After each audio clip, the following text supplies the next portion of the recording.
A very warm welcome to IDFC FIRST Bank presents Leaders of Tomorrow Season 11. I'm Ritvika Gupta. We are putting the spotlight on clean energy and solar power in a conversation with Manish Narula, Executive VP South Asia, Jinko Solar. Listen in. Manish, thank you so much for being on Leaders of Tomorrow. Thank you for having me here. So let's start with where we are today.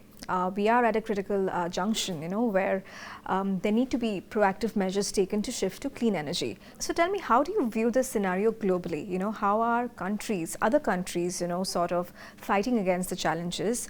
And when it comes to India, how do you think India can up its capabilities, especially when it comes to leveraging technology? India, has an advantage that India is really going for new innovations in energy, in terms of efficient use of energy.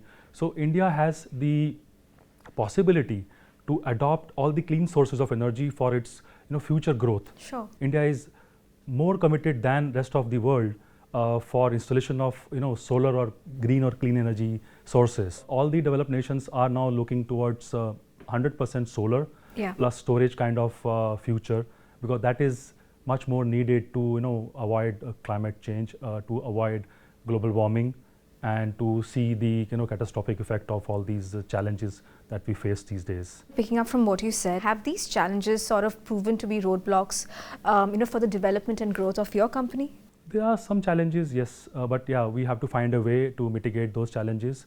At present, India needs a very high level of solar installations to meet its own net zero targets. And we feel that we have to go for a collaborative approach.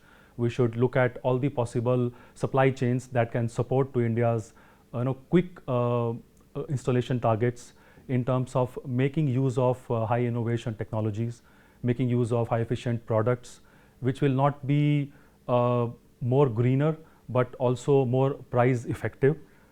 India needs low power tariffs for solar and greener sources, which will make sure that all the new technology that we adopt are making sense at a lower price curve. Manish, if you can also run us through some of the strategies that Jinko Solar is undertaking to really scale up within the country. Jinko Solar has been now in the country for more than 10 years. Globally, we have been serving for over 15 years.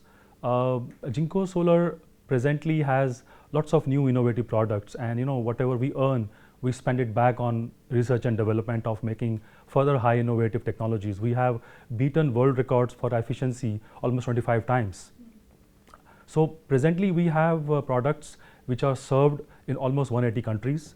We reach out to almost 3,000 clients globally through our 14 factories, which are present not only in China but also in Malaysia, Vietnam, USA. And we are planning a few things to have collaboration in India as well these days. Can you tell us, in terms of to further the growth of your company in India, especially when it comes to, reducing dependency, India's dependency on fossil fuels? Yes, as I said, we have the growth plan for several countries. India is one of them. At present, Jinko has a factory of around 110 gigawatt manufacturing for solar panel itself. Yeah. And we are also setting up another new factory in Shaanxi, which is a 56 gigawatt, which is fully automated, fully robotic controlled factory. In this factory, if one wants to see, we really welcome them. So Jinko Solar is also looking at being the first company to have its own corporate net zero targets. We are also committed to reach our own net zero by 2028. So this is kind of a milestone which we feel that we have to enforce upon ourselves. If you could also tell our viewers, about Jinko Solar's manufacturing, smart manufacturing at the super factory, and how do you think this is going to really change the game, when it comes to your impact on customers? Yeah, thanks. I think this is very valid point, because when we talk about conventional factories, we see it everywhere, and we see the factories work upon a kind of supply chain.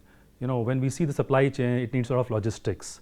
So what we have done is, by way of a super factory, is that we have brought everything under one roof.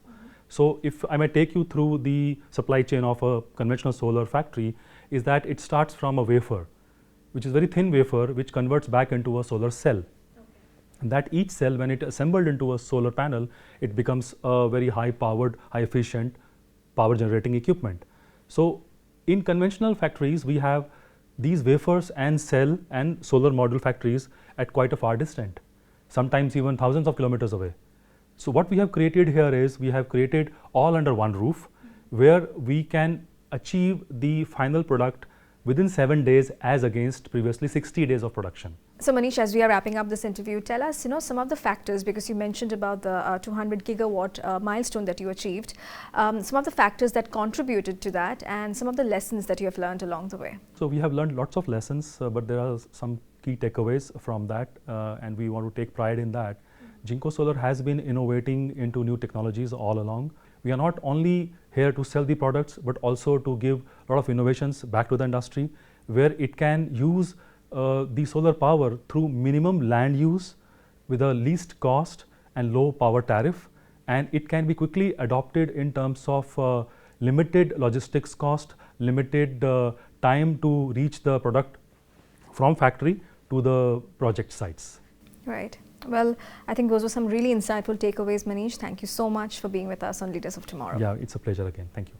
And it's a wrap on this episode of IDFC FIRST Bank Presents Leaders of Tomorrow Season 11. We hope you enjoyed today's episode. Thanks for watching. Goodbye.